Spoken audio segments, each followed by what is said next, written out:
Noticia a Estados Unidos. El país vive días de altísima tensión de cara a la investidura presidencial de Joe Biden el próximo 20 de enero. Entre tanto, el Partido Republicano se debate entre el apoyo o abandono a la corriente extremista liderada por el presidente saliente Donald Trump. El clima de incertidumbre debido a la crisis institucional que atraviesa la sociedad estadounidense ha generado un estado de nerviosismo inédito en la historia republicana del país. Para este jueves, al menos 15.000 miembros de la Guardia Nacional custodiaban la sede del Capitolio en Washington, D.C., al tiempo que miles de personas sellaron sus negocios por temor a saqueos y hechos violentos, a tal punto que la alcaldesa de la ciudad, Muriel Bowser, exhortó a la población no asistir a los actos de inauguración del periodo presidencial 2021-2025. El representante demócrata Eric Swalwell, que forma parte de la Comisión de Administradores del Juicio Político contra Donald Trump, declaró que numerosos representantes republicanos, donde destaca la hija del ex vicepresidente Dick Cheney, estarían de acuerdo con el impeachment, que inhabilitaría políticamente al mandatario saliente. Me animó que hubiera un voto de unidad en cuanto al impeachment, que la republicana número 13 en la Cámara, Liz Cheney, se uniera a nosotros y se uniera a 9 republicanos para sumar una votación republicana de 2 dígitos. Creo que eso demuestra que hay republicanos responsables que creen que algunas cosas están por encima de la política partidista. Por eso, no voy a dejar que me intimiden con llamados a la unidad, lo que significaría que desechemos nuestro deber y no responsabilicemos al presidente por lo que hizo. Contrapuesto a este planteamiento, otro grupo de dirigentes republicanos continúa respaldando a Trump. Incluso han llegado al extremo de negar su responsabilidad en los hechos violentos acaecidos en el Capitolio el pasado 6 de enero. Es difícil para mí creer en este momento que toda la multitud se encendió de alguna manera solo por los discursos de ese día para que hayan tomado esas acciones. No voy a decir que no hubo un elemento en cuanto a ello, y algunos podrían ser partidarios del presidente, pero puede que no lo sean. Por eso creo que hay que hacer una investigación completa. El sistema político estadounidense se ha caracterizado históricamente por su bipartidismo, donde el Partido Republicano y el Partido Demócrata comparten los principales consensos que rigen el funcionamiento del país. Es por ello que la atípica figura de Donald Trump se erige como el resultado del desgaste y colapso del modelo gubernamental vigente en el país. Y entre tanto, desde la coyuntura, además, nuestro compañero de labores, Jorge Gestoso, le toma de manera permanentemente el pulso a lo que sucede en Estados Unidos y en este caso con el foco puesto en Washington. Jorge, muy buenas noches. ¿Cuántos soldados, cuántos militares llamados miembros de la Guardia Nacional ya en las calles hay en Washington? ¿Qué dicen las autoridades? Las autoridades, Tatiana, dicen que Estados Unidos está en un alto nivel de alerta ante el potencial de violencia para los próximos días, especialmente el miércoles 20 para el acto de asunción del mando de Joe Biden. En las calles, en principio, están alrededor de 5.000 miembros de la Guardia Nacional. Estarán llegando 10.000 miembros en los próximos días y el último día estarían llegando otros 5.000, es decir, para un total de 20.000. Para que nuestra audiencia tenga una idea, eso es 3 veces más de los soldados que hay en Irak, los soldados que hay en Afganistán y los soldados que hay en Siria. Es decir, que en este momento en Estados Unidos, que siempre han hablado de que hay un terrorismo que les viene de otras partes del mundo y que lo etiquetan con básicamente gente del Medio Oriente y musulmanes, y hace esto, por ejemplo, Trump, que incluso en un momento cerró la inmigración, cerró las puertas al país de los musulmanes con la etiqueta de que eran sinónimos de terroristas. Bueno, hoy por hoy, Estados Unidos está luchando con su propio ejército, con su propia gente, contra los terrorismos y el terrorismo norteamericano. Es decir, de acuerdo al análisis que está haciendo todos los expertos, el discurso incendiario de Trump ha generado este nivel de intolerancia, este nivel de recurrir a la violencia extrema, es decir, básicamente con turbas para violar lo que es la Constitución y la división de poderes, y se han transformado en terroristas que ahora tiene que salir el ejército a las calles para combatir el terrorismo estadounidense. Es decir, esto es absolutamente inédito, pero es el legado que ha dejado 4 años de Trump con un discurso incendiario que no para de ser divisivo. Recuerda que el primer día cuando anunció su candidatura hablaba que, por ejemplo, los mexicanos eran violadores, traían la droga y quizás algunos eran, bueno, y de paso con los musulmanes, este hombre ha generado lo que es la división, el odio, la xenofobia, y esto ha generado que a través, decía hoy el director del FBI, que por primera vez habló junto con Mike Pence, un briefing que le dio a Mike Pence, decía que hay gran preocupación a nivel del FBI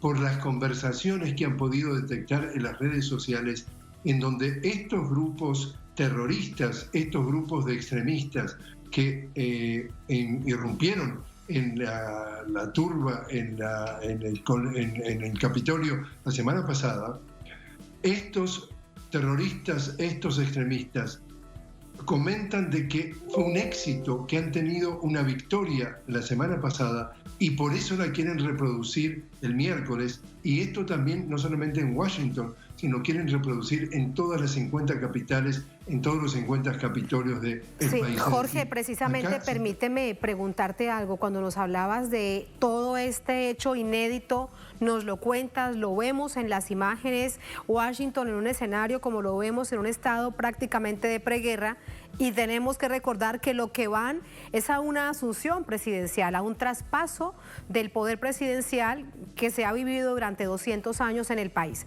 La pregunta es si es inédito no solo en Washington, en cualquier parte del país. ¿No se había visto algo así? En definitiva, jamás.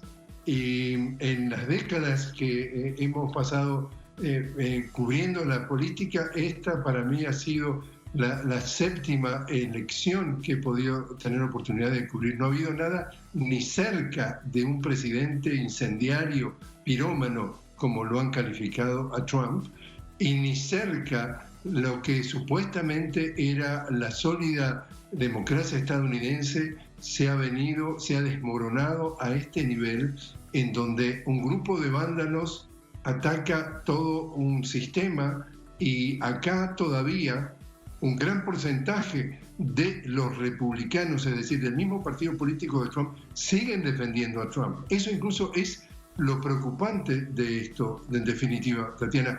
Hay 74 millones de estadounidenses que votaron por Trump, que votaron por el pirómano, que votaron por el discurso incendiario.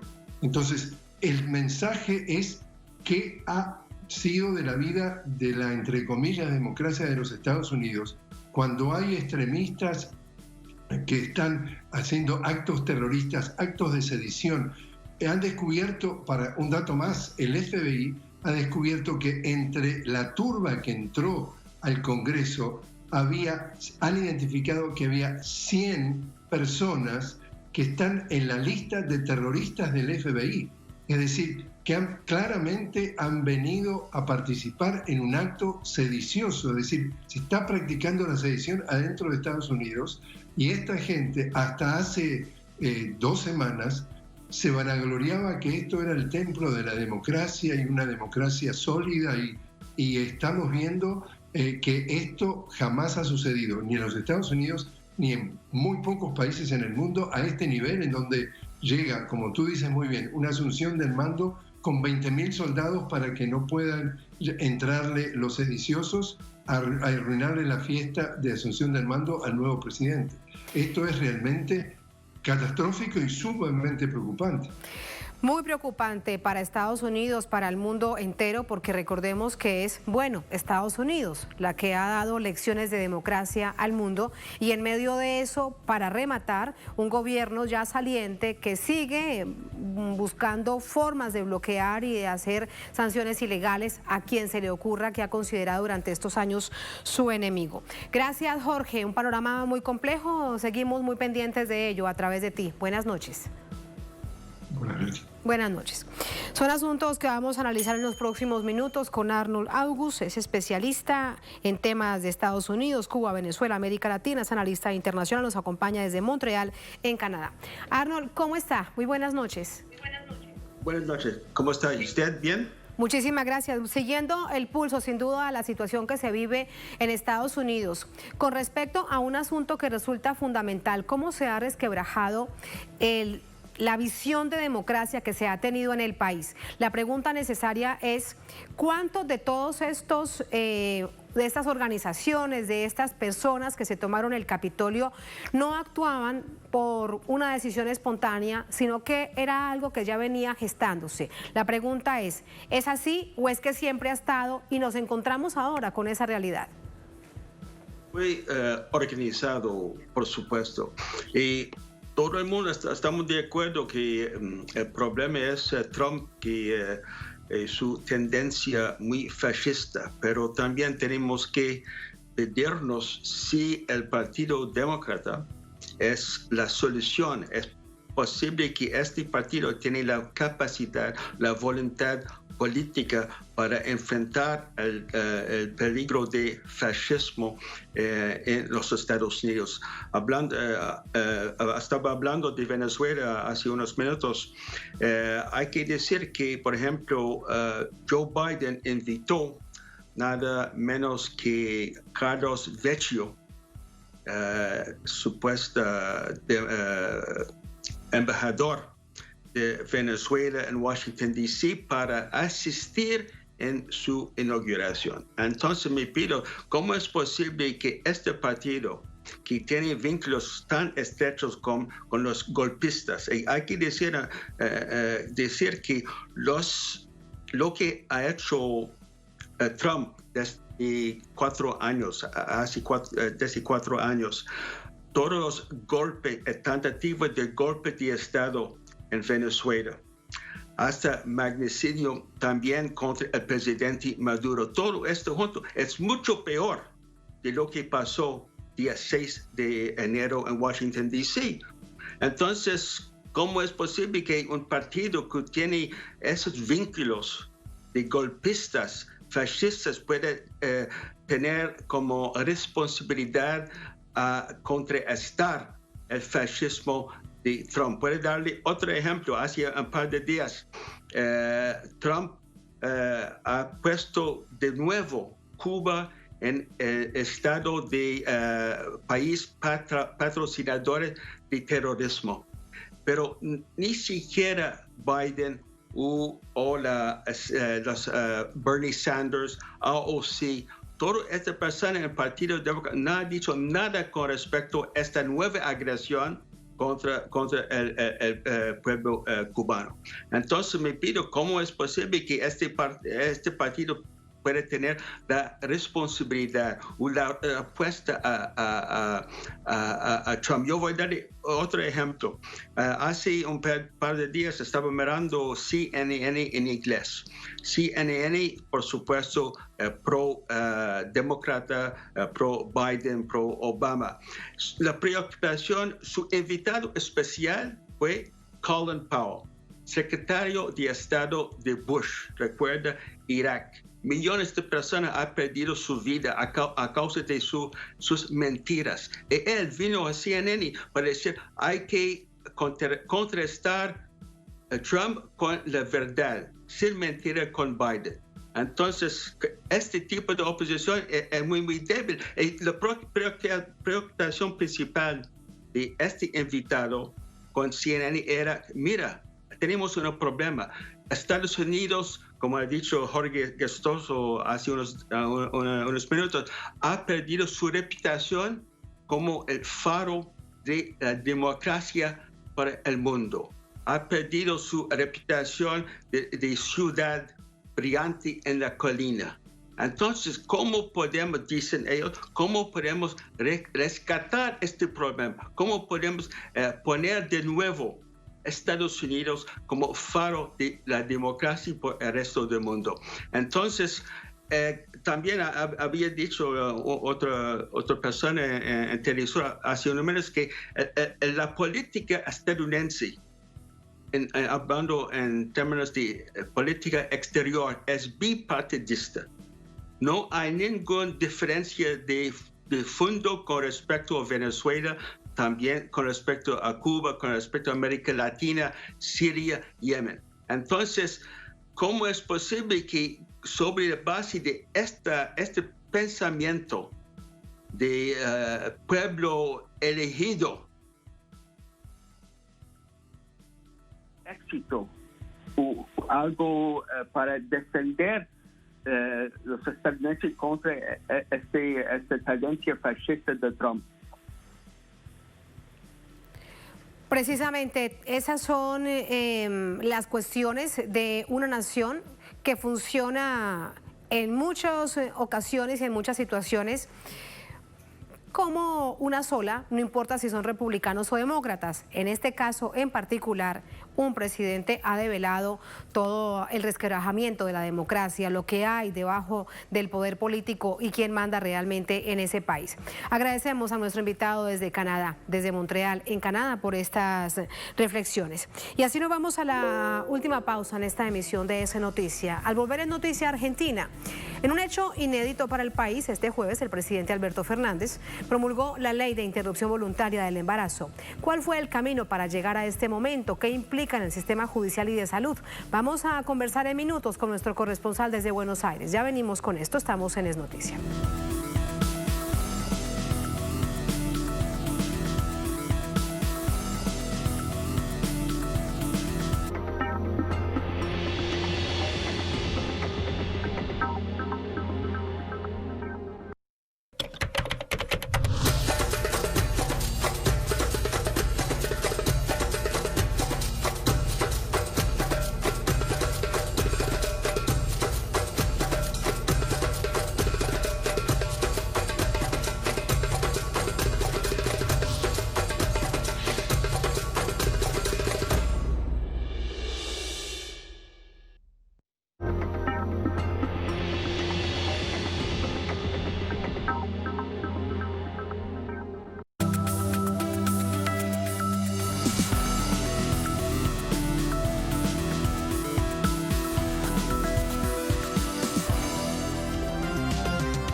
En Noticia Argentina, luego de un siglo se modifica la legislación en esta nación en favor de las mujeres con la promulgación de la ley de interrupción voluntaria del embarazo y la ley que la acompaña, la ley de los 1000 días, lo que significa un hito en la larga lucha de las mujeres por sus derechos en esta nación.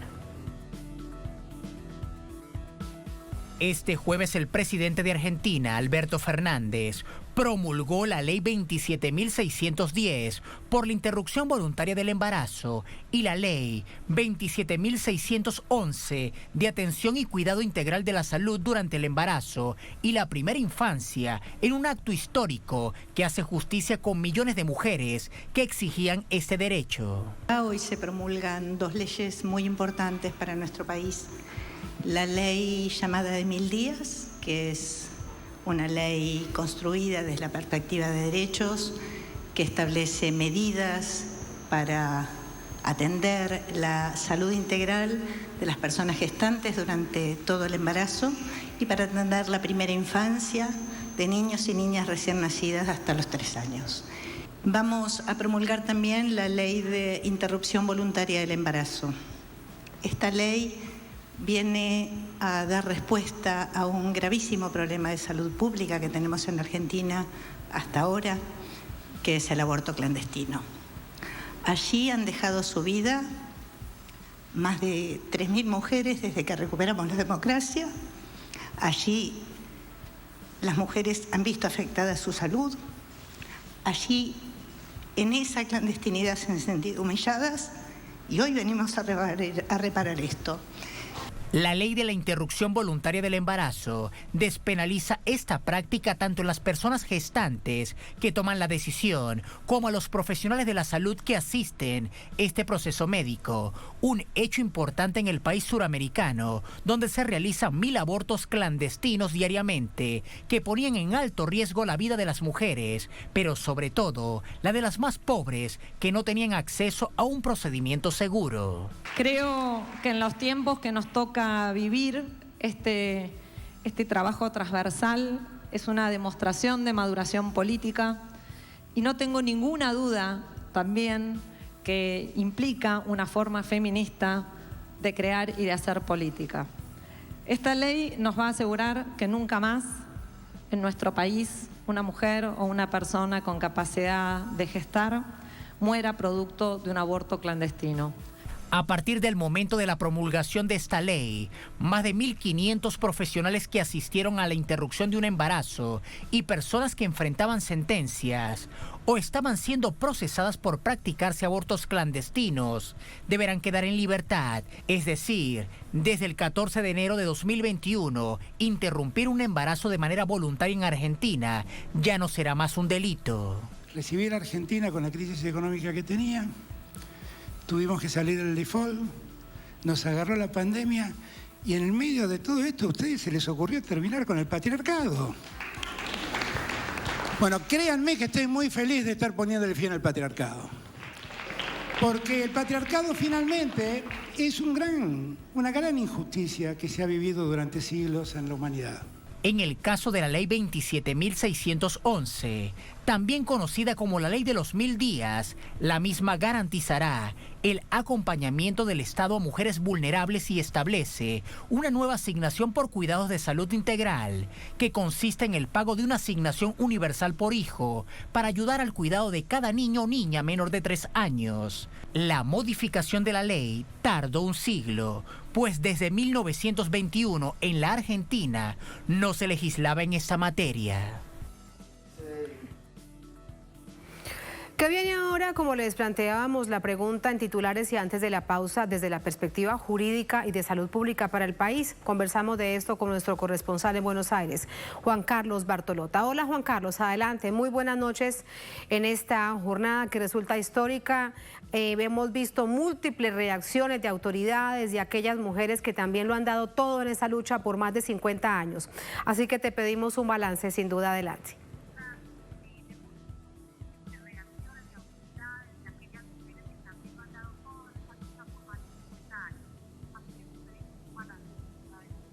¿Qué tal, Tatiana? Muy buenas noches. Efectivamente, veíamos una síntesis, escuchábamos una síntesis de lo que ha ocurrido con la aprobación de esta ley, la promulgación en el día de hoy por parte del presidente Alberto Fernández. Pero lo cierto, como vos bien señalás, es que esto es una lucha de muchos años. Por ejemplo, se están cumpliendo 15 años de la campaña nacional por el aborto legal, seguro y gratuito, que fue la que impulsó este proyecto de ley, el que trabajó esos colectivos de mujeres que trabajaron durante tantos años la concreción de una ley de estas características, que después a la cual se le agregó por parte del presidente Alberto Fernández esta otra denominada los 1000 días. Y esto conlleva también un logro, si se quiere, político, porque el presidente Alberto Fernández se convierte en el primer presidente, se había convertido ya en el primer presidente en enviar el proyecto de ley al Congreso de la Nación con este tema. Porque si bien en el 2018 el Congreso lo había tratado, no había sido Mauricio Macri el que había firmado el proyecto, sino que había habilitado el tema en el temario del periodo de sesiones ordinarias del Congreso de la Nación. Esa discusión que llegó trunca al Senado, no se pudo aprobar finalmente, bueno, se trasladó estos días. Recordar además, Tatiana, esos cientos de miles de mujeres que atestaron las calles de la ciudad de Buenos Aires, pero también de capitales de todo el país, el día que se trató el proyecto en el Senado allí por el 2018, que fue una sorpresa para todos, porque se vieron miles y miles, cientos de miles de jóvenes, muy jóvenes, tratando de proponer justamente esta nueva legislación. Así que el tema tiene que ver en lo político con un logro que el presidente además había planteado en su campaña, era una promesa de campaña, cumplió la promesa de campaña, creó el Ministerio de la Mujer, Género y Diversidad a cargo de Elizabeth Gómez Alcorta, que se anota también, si se quiere, un triunfo político, porque es un gran logro de ese ministerio que de alguna manera ha comandado, si se quiere, este proyecto de ley, junto con Vilma Ibarra, secretaria legal y técnica de la presidencia, y otras funcionarias también del área de gobierno que estuvieron acompañando todos estos proyectos, ¿no? Así que el tema, más allá de que desde el colectivo de mujeres no quieren que esto se politice, hay una lectura que hay que hacer, que es esta que estamos diciendo, ¿no? Que hay un cumplimiento de promesa de campaña y un logro por parte del gobierno al haber podido hacer aprobar en el Congreso. Ahora entonces, promulgada la ley, según nos explicaba la propia ministra Gómez Alcorta, va a ser publicada en el día de mañana en el boletín oficial, que esta era la otra pregunta que vos me hacías, y en 8 días ya las personas gestantes podrán hacer uso de la ley en su plenitud. Después vendrán seguramente algunas cuestiones que tienen que ver con la reglamentación, pero eso ya es una historia aparte, porque lo que se ha logrado, lo que ha logrado el colectivo de mujeres durante tantos años, es que finalmente en la Argentina se convierta en el 6º país de Latinoamérica y el número 66 a nivel mundial de tener una legislación de estas características, Tatiana. Muchísimas gracias por todos estos detalles, Juan Carlos. Buenas noches, gracias.